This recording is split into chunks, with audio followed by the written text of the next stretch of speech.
Marking a historic moment in the history of Sri Lanka, His Holiness Pope Francis alighted on Sri Lankan soil today. Now the golf-faced green has gotten a facelift, where at a special mass tomorrow, His Holiness will canonize the Blessed Joseph Vase, granting Sri Lanka its first saint. Now our reporters are on location and ready to bring you the latest as and when it happens. Good evening and welcome. You're with News First, your number one news provider. I'm Shamir Rasooli. And I'm Nicola Dizoiza. We start off with a look at tonight's headlines.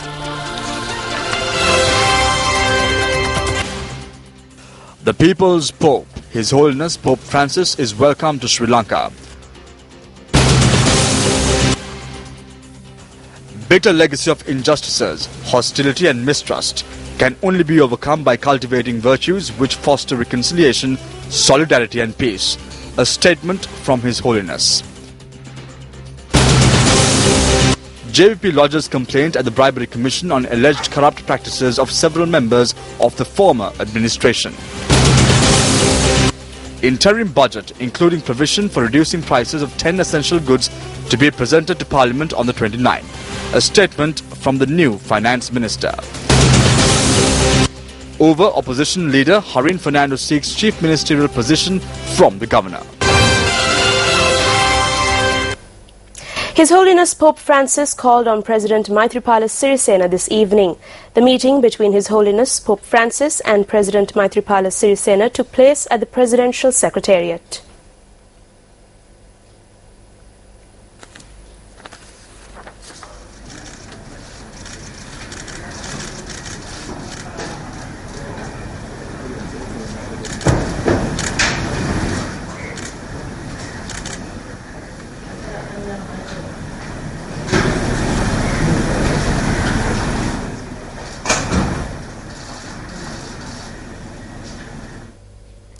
His Holiness Pope Francis arrived at the Karnataka International Airport at 9 this morning as he began a two-nation Asian tour. His Holiness Pope Francis arrived in a special aircraft which operates under Alitalia airline in Italy and was extended full state honours upon his arrival.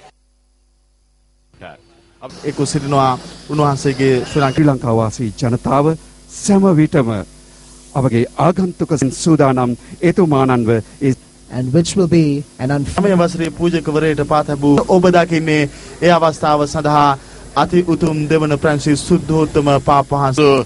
Italia விமானத்தின் மூலம் தரையிறங்குகின்ற காட்சி உங்கள் அனைவருக்கும் கண்கொள்ளா காட்சியாக அமைந்திருக்கும் அற்புத காட்சியாக அமைந்திருக்கிறது. அவரோடு ஏனைய கார்டினல்மார்கள் அதே போன்று உயர் மத தலைவர்களும் அங்கே வருகை தருகின்றார்கள். ඔබයන් සකල ජාතීන් මාගේ ගෝලයන් කරන්න කියා එදා කීතුතුන් කියූ වදනට අවනත වෙමින් අපගේ දේව සේවකයන්න් සකල ශ්‍රී ලංකා වාසී අපහාම කෙනෙක්ට. President Maithripala Sirisena and His Eminence Cardinal Malcolm Ranjit welcomed His Holiness to Sri Lanka.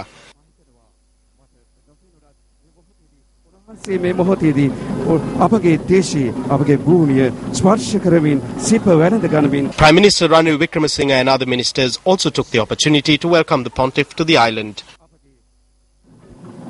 ගරු ජනාධිපතිතුමන් ඇතුළු අපගේ නිලදරුවන් අග්‍රාමාත්‍යතුමන් එවැගේම Making graceful steps on the red carpet placed for him at the BIA, His Holiness Pope Francis was accompanied to the special platform set up for the Pope's arrival.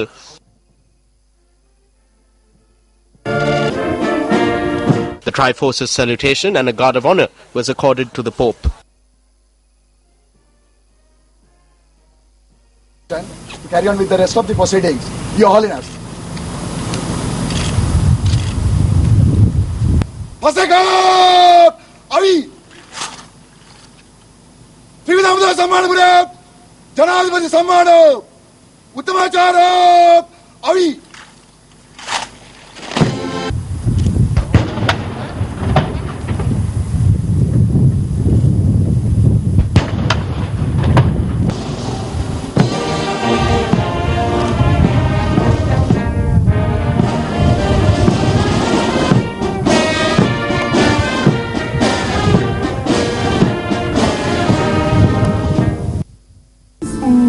A special welcome song was also performed to mark the arrival of His Holiness Pope Francis.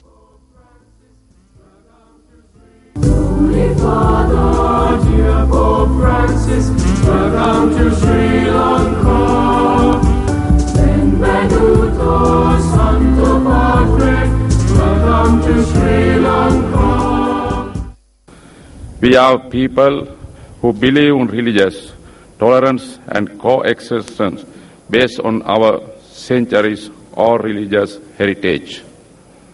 Your Holiness, our two countries have played a significant role in fostering two of the world's major religions, Christianity and Buddhism. I look forward to further strengthening the bilateral relations that exist between Sri Lanka and the Holy See. I seek the blessing of Your Holiness on the people of Sri Lanka and request your prayers for the peace, progress and prosperity of our people. It is no easy task to overcome the bitter legacy of injustices, hostility and mistrust left by the conflict. I can only be done by overcoming evil by God and by cultivating those virtues which foster reconciliation, solidarity and peace. The process of healing also needs to include the pursuit of truth, not for the sake of opening all wounds, but rather as necessary means of promoting justice, healing and unity. Dear friends, I'm convinced that the followers of the various religious traditions have an essential role to play in the delicate process of reconciliation and rebuilding which is taking place in this country.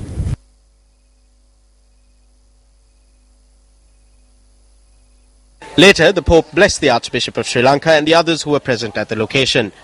The chairman of the Sri Lanka Mahabodhi Society, Venerable Banagala Upatissatera, was also present at the BIA to welcome the Pope. முதலாம் Francis அருத்தந்தை அவர்கள் இங்கிருக்கின்றவர்களுக்கு ஆசீர்வாதங்களை வழங்கிக் கொண்டு செல்கின்றார். அமைச்சர்கள், பாராளுமன்ற உறுப்பினர்கள், உயர் அதிகாரிகள், ஏனைய மத தலைவர்கள் அனைவருக்கும் ஆசீர்வாதங்களை வழங்குகின்றார். கத்தோலிக்க மத தலைவர்களும் இங்கே வருகிறார். புதிய ஜனாதிபதி அதிபர் மைத்ரிபால சிறிசேன அவர்களும் இங்கே ஏனைய மத தலைவர்களை சந்திக்கின்றார். Etching an unforgettable memory in Sri Lanka, His Holiness signed the Golden Book at the VVIP lounge at the BIA.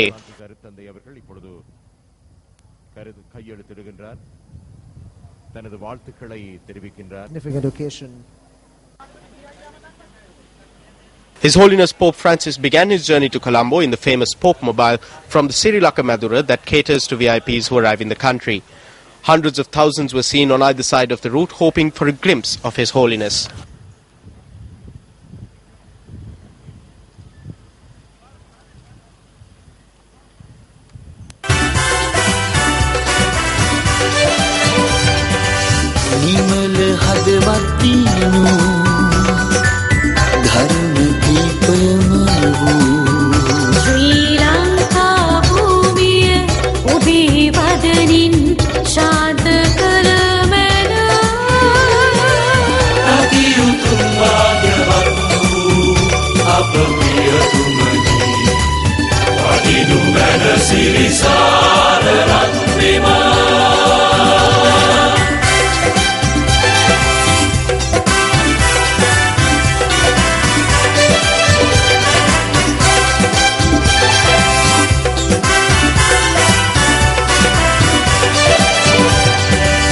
Netang kandulel neti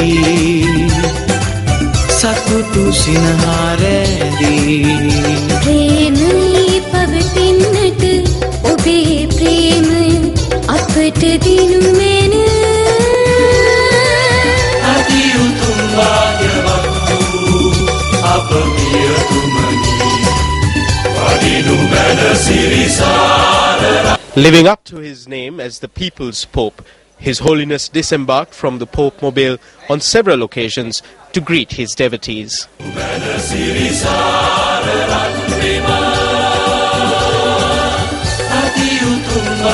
The special open-air mass, which will be conducted by His Holiness Pope Francis and is expected to attract 1 million people, will take place tomorrow morning at the Golf-Face Green. I'm currently at the Golf-Face Green where preparations are being made for His Holiness Pope Francis to conduct the Holy Mass here in Sri Lanka. Now, as you can see, the stage has been set up and all preparations are underway for His Holiness Pope Francis to conduct his Holy Mass. Now, security has been beefed up in the area. More than 20,000 police officers have been deployed in the area to ensure security. A special transport service is also in place for the convenience of the devotees arriving tomorrow. Operations Superintendent of Sri Lanka Railways, L.A.R. Ratnayaka, speaking to News First, said that a special train service will also be in place. His Holiness is also to visit the Our Lady of Madhu Church in Mannar tomorrow and conduct a special service. Our Holy Father is coming to visit Madhu Church tomorrow at 3:15. The helicopter will land at the helipad in Madhu at 3:15. And he will come in the Pope Mobile to the church premise, and from here he will be going around the people, the pilgrims, and he will be blessing them, and after blessing he will have a service, half-an-hour service, and there he will bless the people with the papal blessing.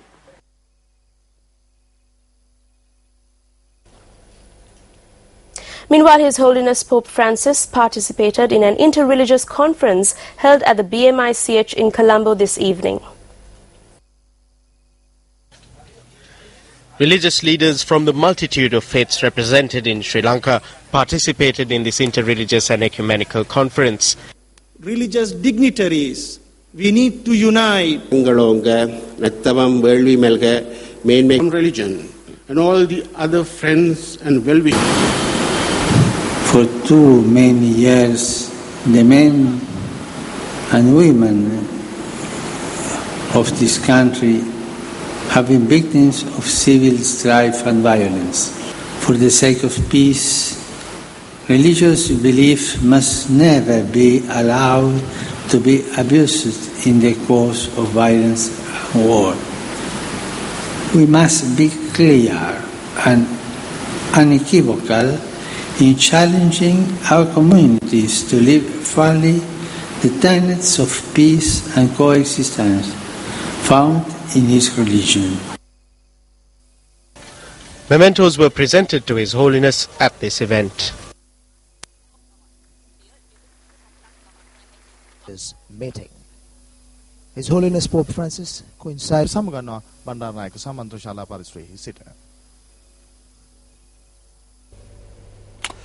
United Nations Secretary General Ban Ki-moon, in a phone call yesterday, congratulated President Maithripala Sirisena on his election and discussed Sri Lanka's future development plans and post-war agenda. According to a statement released by the Secretary General's spokesperson at UN headquarters in New York, Ban called President Sirisena to congratulate him and the country on the successful conclusion of the presidential election. The statement reads, the Secretary General and President Sirisena discussed the President's 100-day plan and Sri Lanka's post-war agenda. The Secretary General affirmed continuous support by the UN to Sri Lanka. Meanwhile, Prime Minister of India Narendra Modi has extended his wishes to the newly elected Prime Minister Ranil Wickremesinghe. The Indian Premier, in his congratulatory message, writes that the people of Sri Lanka have reposed their faith in a new government and that he wishes all success in working towards the peace, prosperity and development of Sri Lanka to bring about genuine reconciliation and harmony amongst all Sri Lankans. Narendra Modi goes on to add that he looks forward to working closely with the Prime Minister, particularly in deepening economic agreements between the two nations. Now, across Sri Lanka and abroad, there has been heavy debate and discussion about the changing political landscape in the island. Nowhere is this more evident than on the internet, where memes have been used in various creative ways to summarize and satirize the feelings of netizens. Let's take a look. Simple images like this one are used to highlight the austerity of President Maithripala Sirisena, surely a characteristic that Sri Lankans would like to see replicated across the government. Some memes creatively ask the questions that are on everyone's minds. From political satire to cautious optimism, memes are the internet's way of expressing feelings in a universally understandable way, and by the look of things, they're here to stay.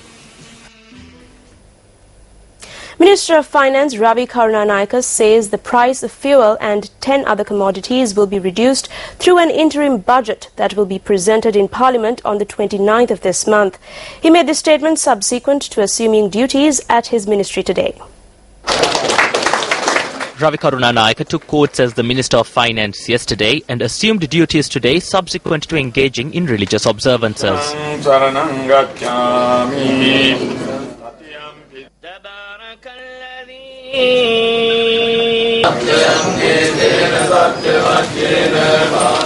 The Minister of Finance expressed his future course of action to the media.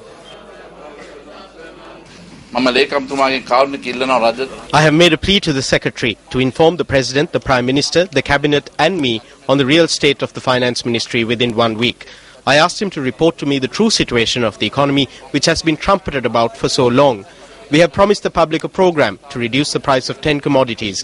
I would like to state at this occasion that instead of an era where money went into the pockets of only 1 or 2 people, we will usher in an era where the pockets of the public will be filled with money.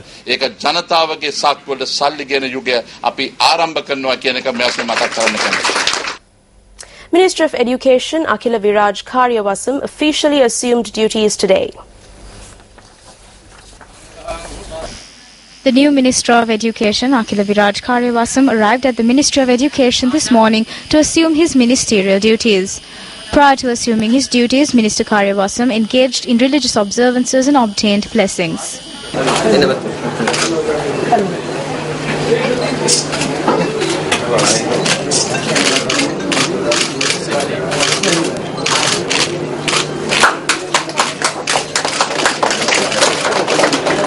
අපිට පුළුවන්කම ලැබෙනවා internet එක හරහා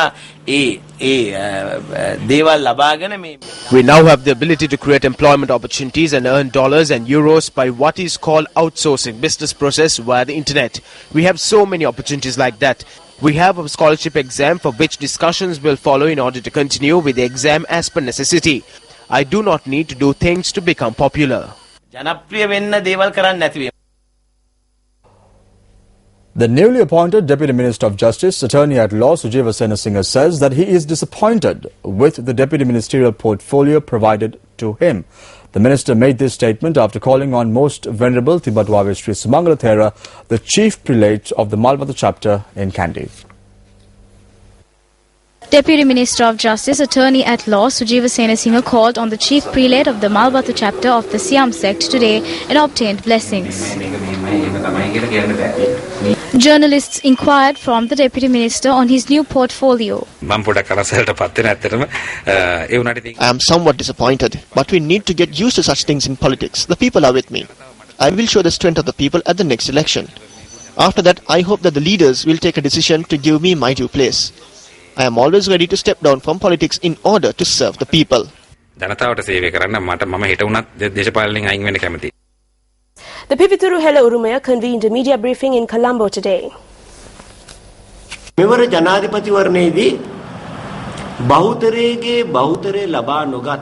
Maithripala Sirisena became the president of this country as the first president who failed to secure a majority of votes from the majority community. While we congratulate the president on his victory, I must mention that my wife has received a threatening phone call saying that if I do not abandon the political activity of the Pivituru Hela Urumaya and leave the country within a week, my 2 children and I will be killed.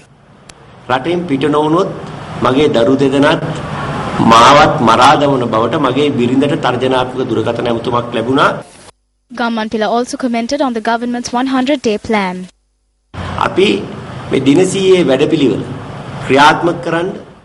We will support the implementation of the 100-day program. We urge that the parliamentary election be called for once the 100 days are over. We make this pledge to the people. We will establish a patriotic government in 97 days and not 100 days from now. In another 97 days, We will certainly establish a government following the parliamentary elections. මේ තවත් දින 97කින් පසු එළඹෙන පාර්ලිමේන්තු මැතිවරණයෙන් අපි අනිවාර්යයෙන්ම ගෙනෙන්න බලාපොරොත්තු වෙනවා. A light aircraft that was concealed in a storage facility at the Narayanpet Economic Centre was seized by the police today.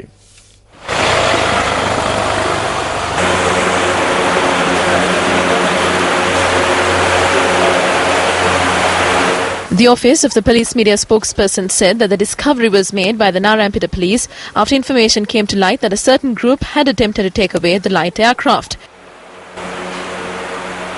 The police added that the light aircraft is a two-seater and that the Narayanpet police is conducting investigations over the discovery.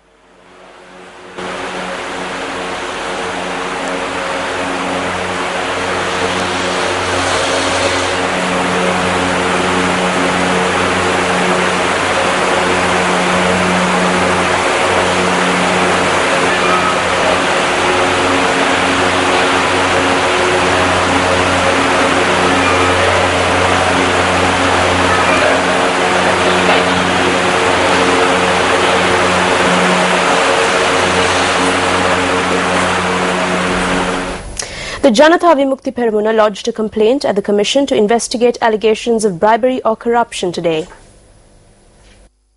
Lodging the complaint today, the JVP requested the Commission to prevent those accused of bribery or corruption from leaving the country. The JVP also called for the Commission to investigate the current and previous assets and liabilities of these persons. Mahinda Rajapaksa Mahata, Namal Rajapaksa Mahata, Basil Rajapaksa, Gotabaya Rajapaksa. We lodged this complaint with the Bribery and Corruption Commission regarding allegations against Mahinda Rajapaksa, Namal Rajapaksa, Basil Rajapaksa, Gotabaya Rajapaksa, Ajit Niwad Kabral, Rohit Abegudavardhana and other officials. They have misused state resources over the recent past. We lodged this complaint based on the key points that we know of. We have not seen the Bribery and Corruption Commission executing its duties efficiently in the recent past. We hope that given the new situation, the Commission will act accordingly. What is happening today is that those who are accused in these matters are hastily leaving the country. Basil Rajapaksa left the country within a day of the election. The wives and children of other ministers have also left the country. These departures from the country must be prevented immediately. The Commission has the power to prevent them from leaving.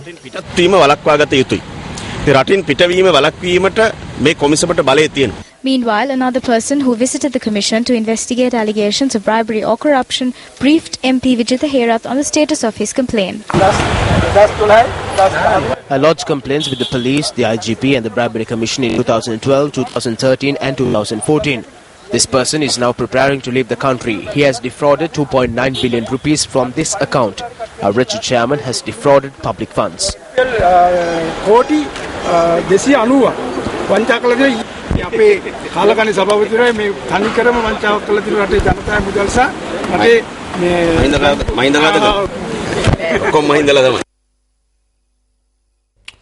Taking a look at one of our headline-making stories this evening. Over Provincial Council, opposition leader Harin Fernando requested the governor of the province today to appoint him as the chief minister. He made this request along with 5 affidavits from the ruling party councillors pledging support to him. The Uva Provincial Council reconvened at 10 a.m. today following an extended holiday granted on the grounds of the cold weather experienced in the province. However, only 11 out of the 20 ruling party councillors were present at the sitting. While the Uva Provincial Council has a total of 34 seats, the UPFA's seats increased from 19 to 20 when UNP councillor Janaka Tissakuttiarachi crossed over. The JVP has 2 seats in the council. Opposition leader Harin Fernando and a group of councillors did not attend the sitting today and instead visited the governor of the province, C. Nanda Matthew, carrying 5 affidavits from the ruling party councillors. Among the 5 were Vadivel Suresh and Janaka Tissakuttiarachi, who had previously crossed over to the government. Harin Fernando requested Governor Nanda Matthew to confer the position of Chief Minister on him. The UMP has 17 of the 34 seats. The number of seats of the ruling party has reduced to 15. We have the majority and therefore we have asked the governor to give us the opportunity to take the council forward.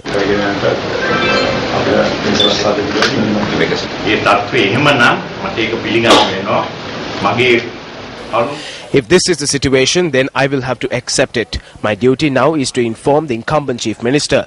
You will have to see if you can get more to join or you can entrust these affidavits and the future action can be taken.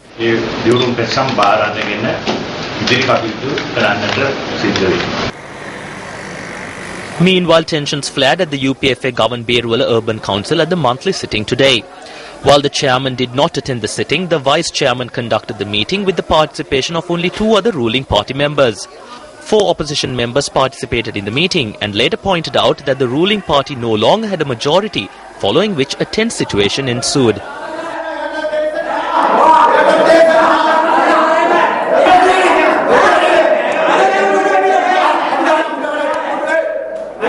The sitting was adjourned as the police were called in to restore order.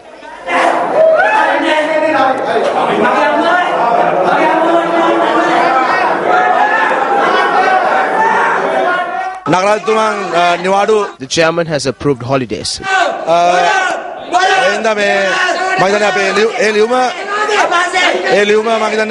The opposition tore up the letter saying it was false.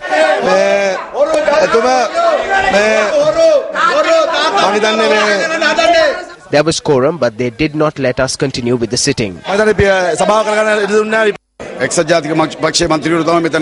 There's a majority of UMP members. Instead of giving them the opportunity, these people are trying to continue with their rogue rule. It is completely wrong. We are moving towards good governance. We are moving towards a compassionate governance.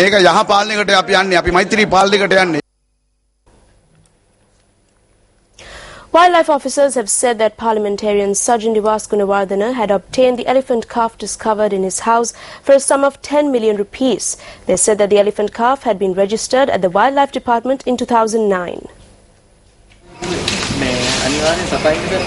The Hikkarua wildlife officers carried out a raid on MP Sajjan Gunawardena's house in Ambalangoda yesterday based on a tip-off that he had in his possession an elephant calf. The residents said that they will be able to present the registration documents for the elephant calf by 9 a.m. today. However, the Flora and Fauna Ordinance does indicate that whoever is in possession of an elephant must produce the relevant documents on request.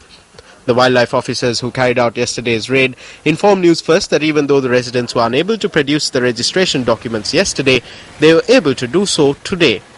Media personnel were allowed to record footage of the raid yesterday, but were unable to obtain any footage in connection to the incident today.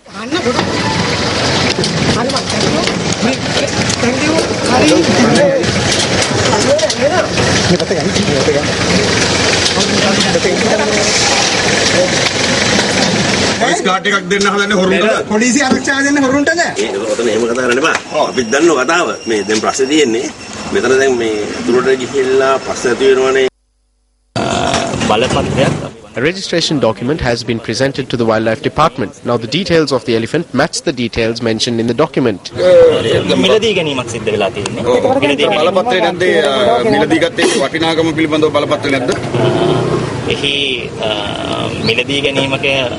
The way I see it, the registration document was obtained at a sum of 10 million rupees. If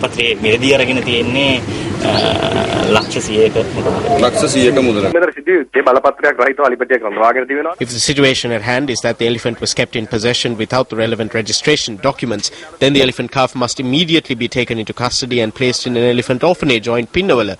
Only then must the documents presented by them be analysed to see if they are fraudulent or correct, or if the relevant details are included and if all the requirements have been satisfied to obtain the documents. It is only after these documents have been verified by court that the elephant can be released again. I believe that this is just a media stunt pulled in order to deflect from all the unlawful activities that have been carried out and win good faith with the change of government.